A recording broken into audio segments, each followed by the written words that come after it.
Welcome to Civics and Coffee, a history podcast, the show all about United States history, delivered to you in the time it takes to enjoy your morning cup of coffee.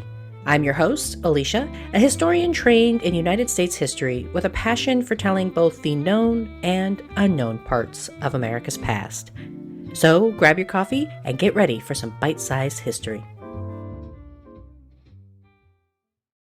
Hey everyone, welcome back. I recently had the chance to sit down with historian and historical fiction author Dr. Nancy Bernhard to talk about her Gilded Age novel, The Double Standards Sporting House. As you'll hear in our conversation, the book explores themes that may resonate today, including gender norms and the power and issues of journalism. Enjoy. Hello, everyone. Joining me today is Dr. Nancy Bernhard. She is a journalism historian, yoga teacher, and author. She recently turned her indignation over the sexual double standard into an engrossing historical novel rooted in the 19th century history of Tammany Hall, titled The Double Standards Sporting House, which will be the focus of our conversation today. Welcome, Nancy. Thank you so much. Thank you so much for coming on. Let's go ahead and dive into this fantastic book. How did you decide to write a fictional tale about greed, prostitution, and women in Gilded Age New York? Well, you have to actually go back to my adolescence, my teenage years. My grandmother, who was a very flamboyant, very fun human, she had been a flapper in 1920s New York. And when I was a teenager in the 1970s, she told me that when she went to visit one of her aunts in Manhattan, she lived in Far Rockaway in the suburbs of New York. And when she went in to visit her aunt on the Upper West Side of New York, she discovered that this Aunt Beatty was a madam. This is what she told me. And I had no idea what to say to that. I think I'd probably change the subject. But I wondered about it over many years. You know, I studied history, and occasionally I would wonder, how does a middle-class girl from a very large supportive family, Aunt Beatty was one of 7 very close siblings, of which my great-grandmother was the oldest, how does that girl end up in the sex trade? And so it would flit through my mind every once in a while. And finally, at the beginning of the pandemic, I asked my father, who was then still alive, he was 88, what's the deal with Beatty? Was Beatty actually a madam? And he just about bust a gut laughing. He thought this was the funniest thing he'd ever heard. His mother, fun as she was, tended to exaggerate everything. And it turned out that Beatty lived with a married man. This man's wife had been long institutionalized, and I really wish I knew that story. But they lived together in this beautiful apartment on Riverside Drive. And when this man's wife died, they married, and they spent their entire lives together and were, by all accounts, very happy. So it turned out, my grandmother was basically slut-shaming her aunt. But at that time in the 20s, not so much in the 70s, but in the 20s, any woman who was not living with the blessings of married monogamy, heterosexual married monogamy, was basically considered a sex worker. And my grandmother kind of carried that around with her. And it's funny because she was kind of a wild child herself, but that's a whole other story. But anyway, I wandered around with this over decades with this question of how a middle-class girl would end up in the sex trade. And as that first summer of the pandemic was starting to turn to winter here in Massachusetts, I thought I need a project. So I really started to read. I really started to try to understand how a girl in 19th century New York would end up in the sex trade. And the answer, it turns out, is usually by no fault of their own. For many women, it was sheer poverty. Women had so little access to well-paid work. There was almost no way to earn a living wage if you were a single woman. Needlework or domestic service did not pay a living wage. And for a woman with some resources, with some family or some education, the answer is generally rape, assault, right? You would suffer an assault and then have no way to go home. There was so much shame around it. You couldn't go back to the life that you had before. So in 1868 New York, when I ended up setting the book, 10% of women were actively engaged in some kind of sex work. And you can compare that to today, where it's about 1%, because we have so many more ways to earn a living. And for the sum total of women who were alive in New York in 1868, 30% of them would have done sex work at some point. And often it was like as a supplemental wage, to make ends meet. So a character began to take shape in my mind as I did this research. Someone who had a lot of skills and capabilities, turned out in medicine, somebody of good character, who ends up on the wrong side of respectability, again, by no fault of their own. And the women of an elite brothel would have had really great access to very powerful men who probably would have wildly underestimated them. So it seemed like a good set of antagonists. Yeah. And it seemed like a good setup for a story. So that is how this book was born. Well, and that actually leads me to my next question, because you were talking about, developing this character. One of the characters that you develop is the main character, Nell Hastings, is this very strong, very just not what you would expect in 19th century New York. Very the heroine, Nell Hastings. So, who provided the inspiration for your main character, Nell Hastings? Well, sad to say, nobody. We have no sources for these women, right? There were, in 1868, there were probably 600 brothels in New York of different quality, right? Could be very, inexpensive, cheap. And there were many that were very elite, very premium, very expensive. But we have no primary sources whatsoever from these women. We know they were very accomplished. This was pretty much, apart from Broadway or, the very few women who were making money on Wall Street, this was the only way women had to accumulate real property, was to run a brothel. So there were at least hundreds of them, and they have been completely erased. So I believe that there were probably many capable and accomplished women in the demi-monde, but we have no, and there's two reasons why we don't have any records for them. One would be that they were just reviled as beyond the pale of respectability, and they had no value, they had no standing, so it wouldn't be a priority for anybody to understand them.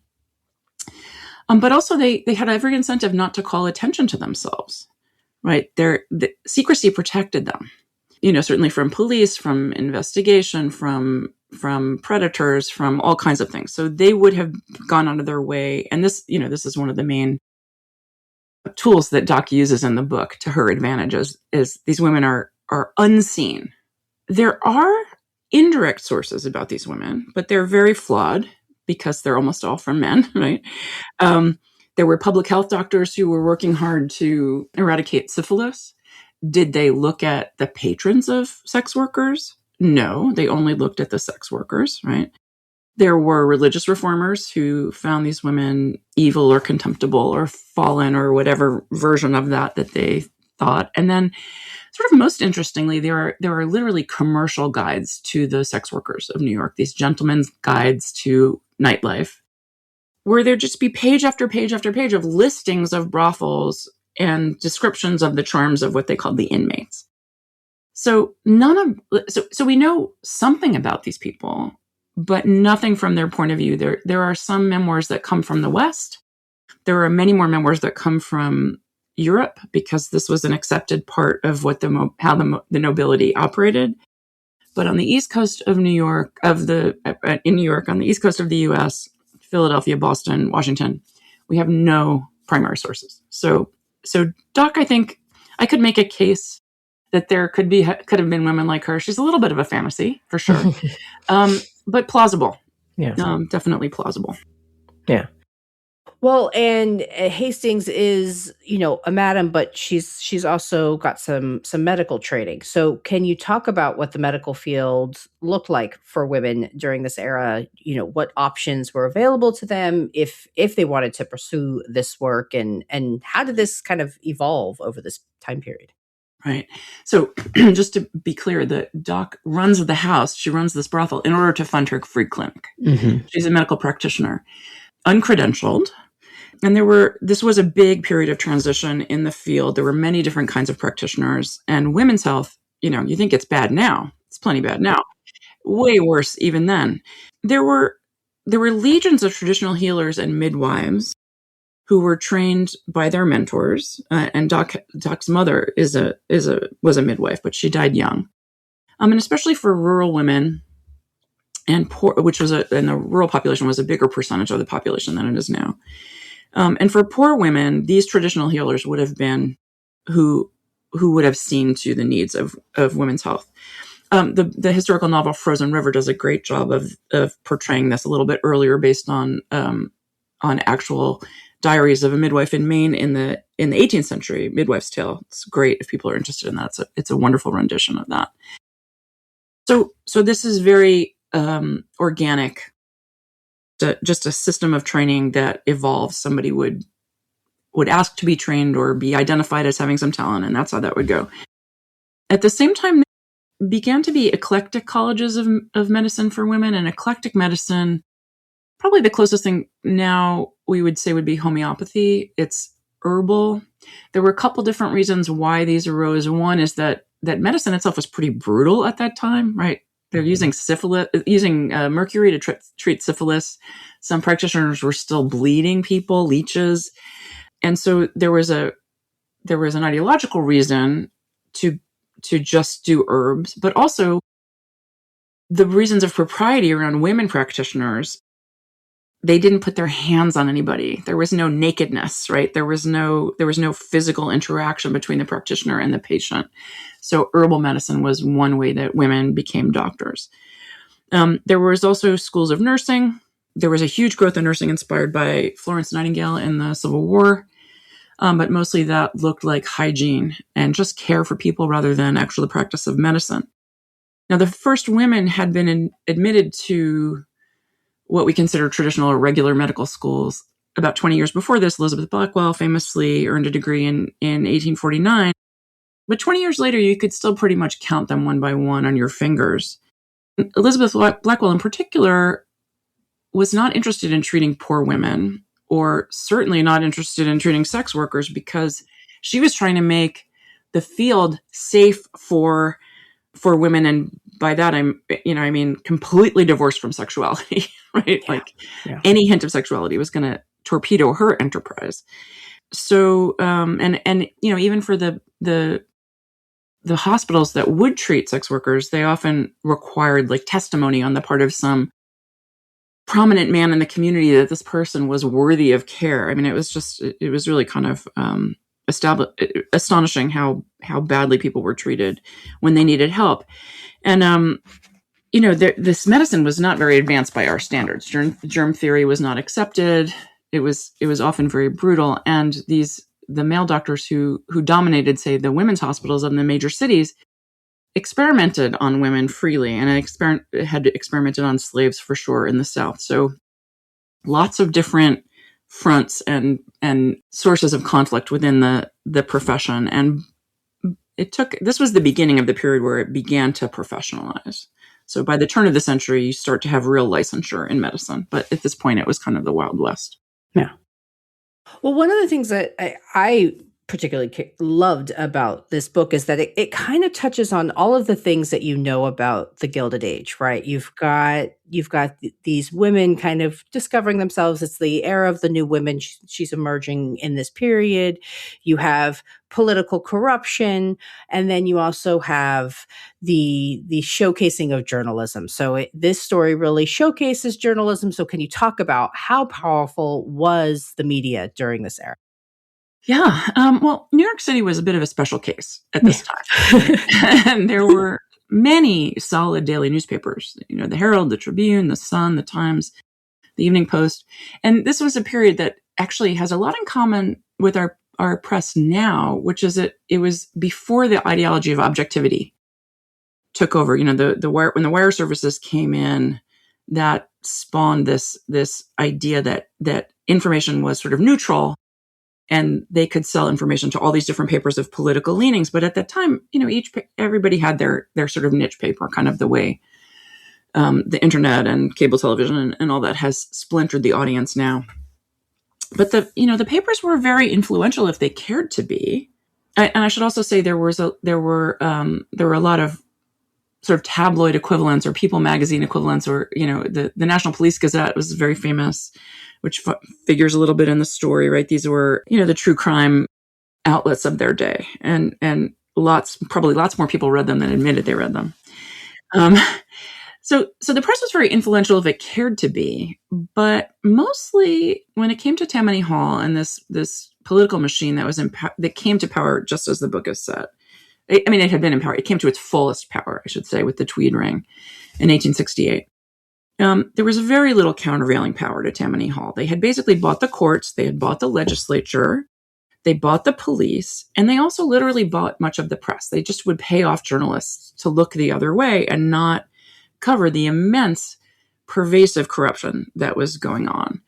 And a lot of people understood that. They were really frustrated by the inability of institutions to stop Tammany. There was no purchase. There was no way to get, leverage against them, even when it's a majority of people who can see that. I mean, a lot of us maybe feel that now.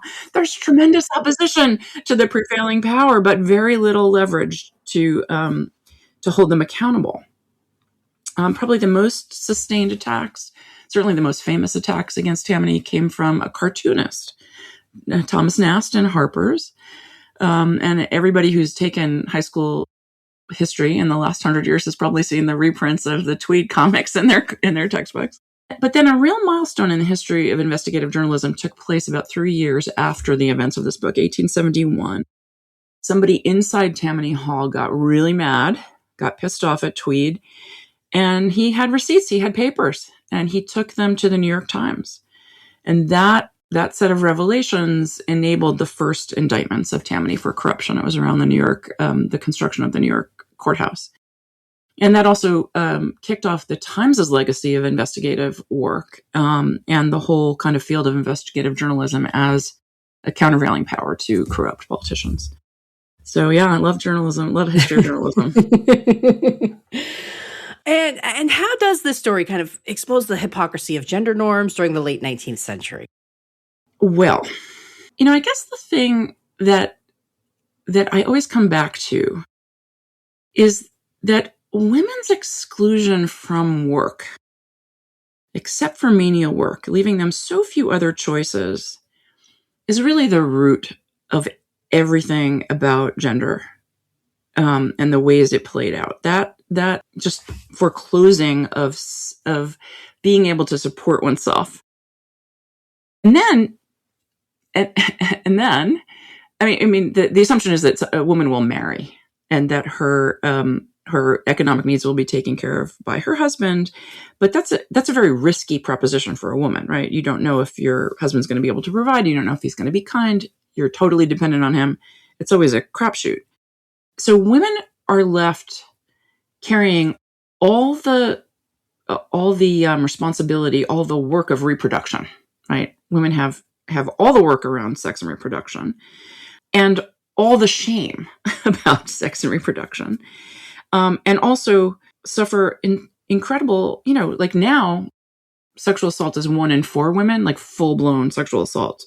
I'd say 100% of women suffer some form of predation or harassment, but 1 in 4, we don't have any kind of statistics about what it was in the mid-19th century, but we can assume it was probably higher. And that's just kind of the brutal icing on the cake. So women can't support themselves. They carry all the shame and responsibility of the messiness of sex and reproduction.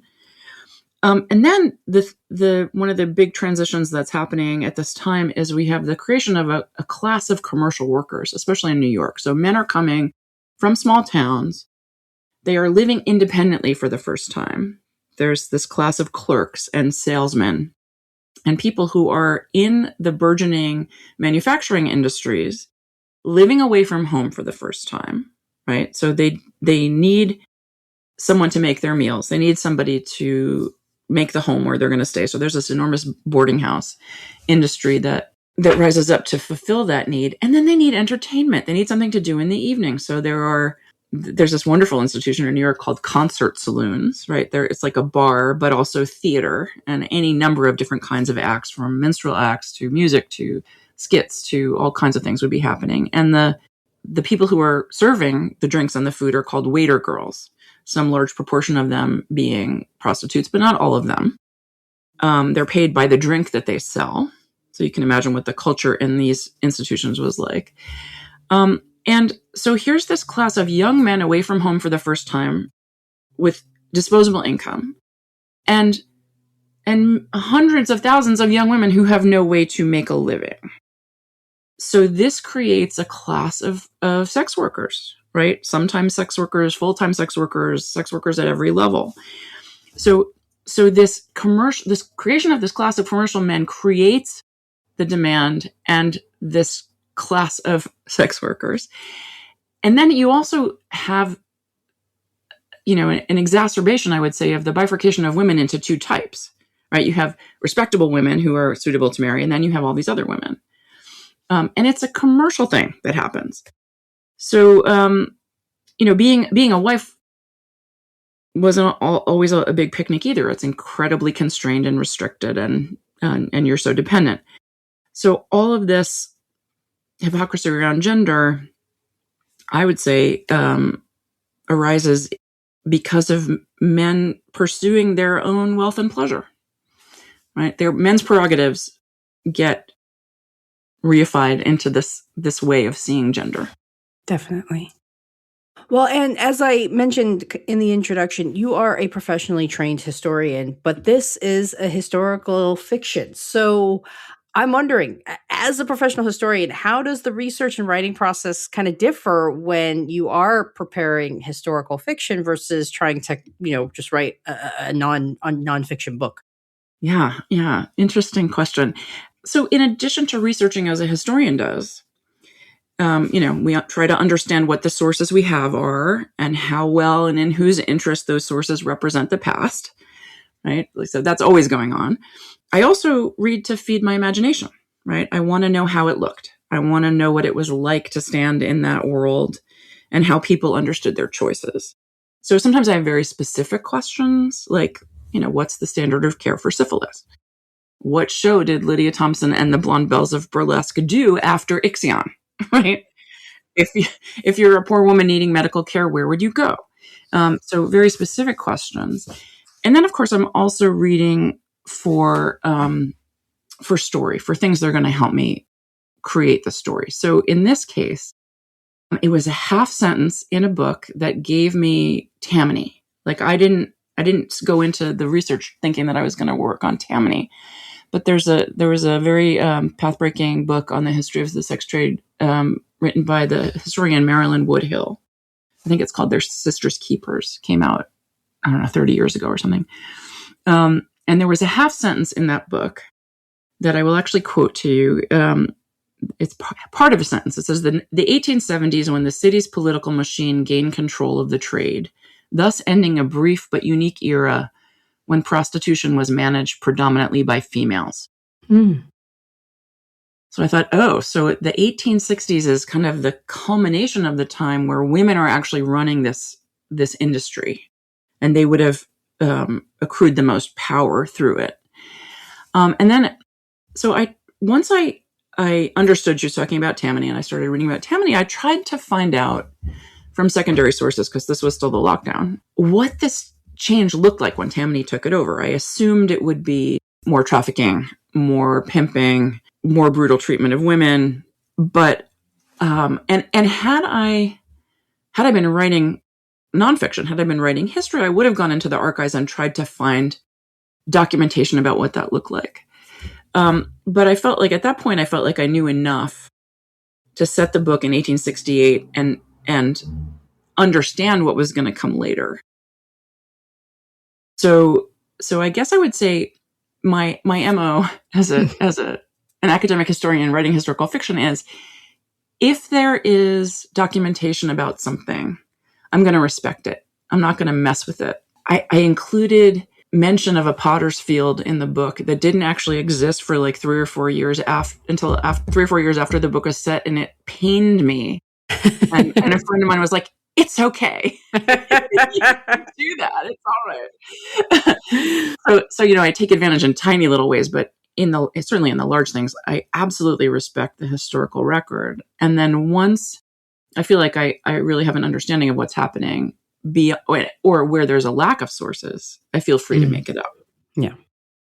And then I think this is kind of a broad, large question, and I apologize because it's as soon as I wrote it, I was like, oh, this is probably unfair for her. But as I was reading this, I just felt like, oh, this is such a great gateway, I think, as for people who read historical fiction to have a greater understanding, and it's a great gateway to understand the Gilded Age. Gilded Age historical fiction story about greed, corruption, and double standards kind of help readers better contextualize the past. Yeah. When the first time I read that question, I was like, yeah, that's a really big question.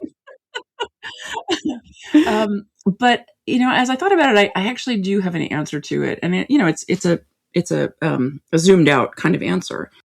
But this was the beginnings of what we understand as mass society, right? That like manufacturing is becoming large scale.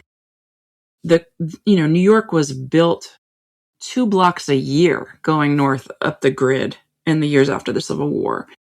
500,000 Irish immigrants had landed in a city of 500,000 people, right?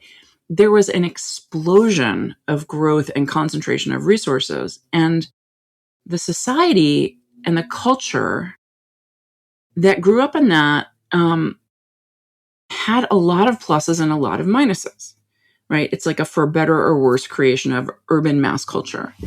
So people are leaving small towns, whether in Ireland or Italy later, or Eastern Europe, or Vermont or Pennsylvania, and those towns had a lot of restriction, right? They were cramped, and there was a lot of small-mindedness, but they also had a lot of accountability for sexual behavior. If you were a young couple and you were fooling around and somebody got pregnant, you were going to get married, right? But the anonymity of the big city frees people to explore their sexuality in a less encumbered, less observed way. But also, then women are left holding the responsibility for whatever comes out of that. So, it was an incredibly unequal and unjust set of circumstances that women were entering into this freer life. For the women who could take advantage of it, like Doc and the harlots who work for the double standard sporting house, who had the skills and the abilities to take those few opportunities that they were given and kind of run with them, it could be a really good life. Most people didn't have those opportunities.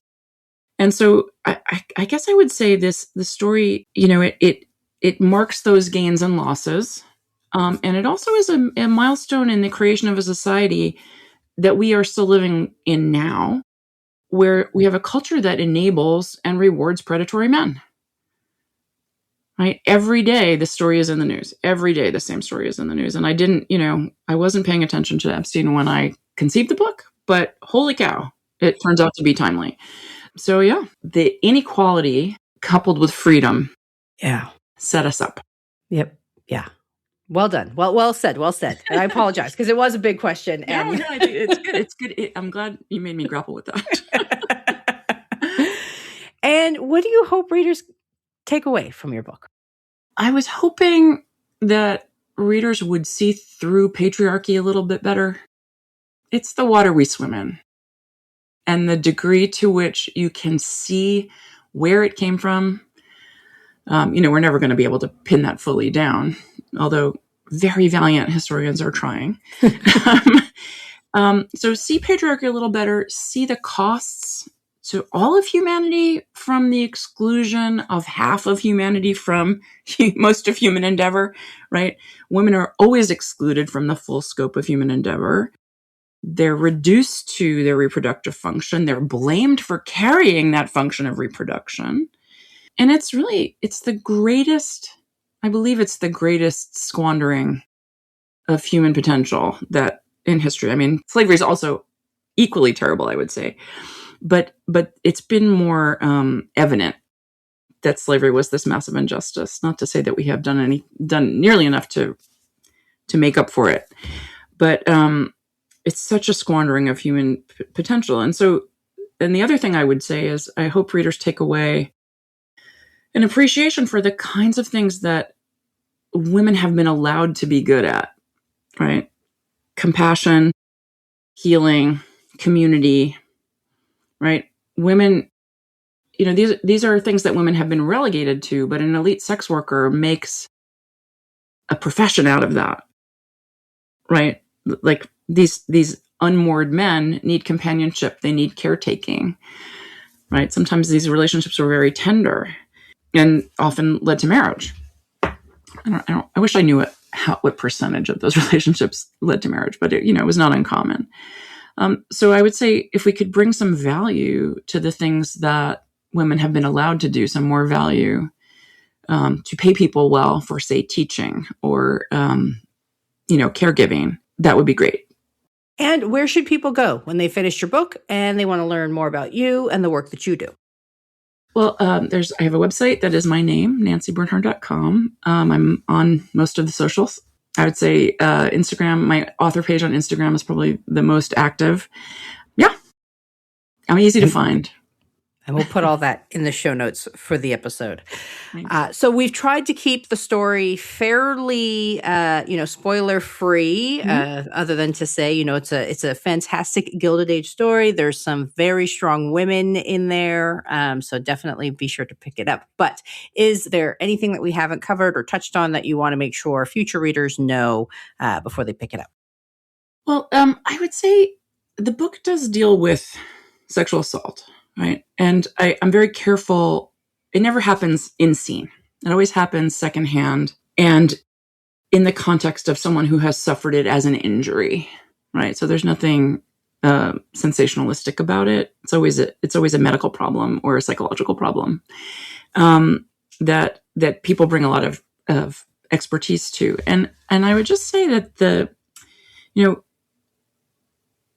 we talk a lot about trauma now, healing from sexual assault, and thank goodness, right? There are a lot of healing modalities that didn't exist 50 years ago. We have functional MRIs, and we have eye movement desensitization therapies, and we have lots of different somatic therapies and talk therapies, and that's all great. And so part of the way I came to this topic is I'm a yoga teacher, and I work with assault survivors. And all the things that we know, all the things that are contemporary now, there was some version of them in 1868. There was some understanding. You don't need an MRI machine to know that memory doesn't work right after a trauma. You don't need, a sophisticated understanding of the nervous system to know that people get triggered, right?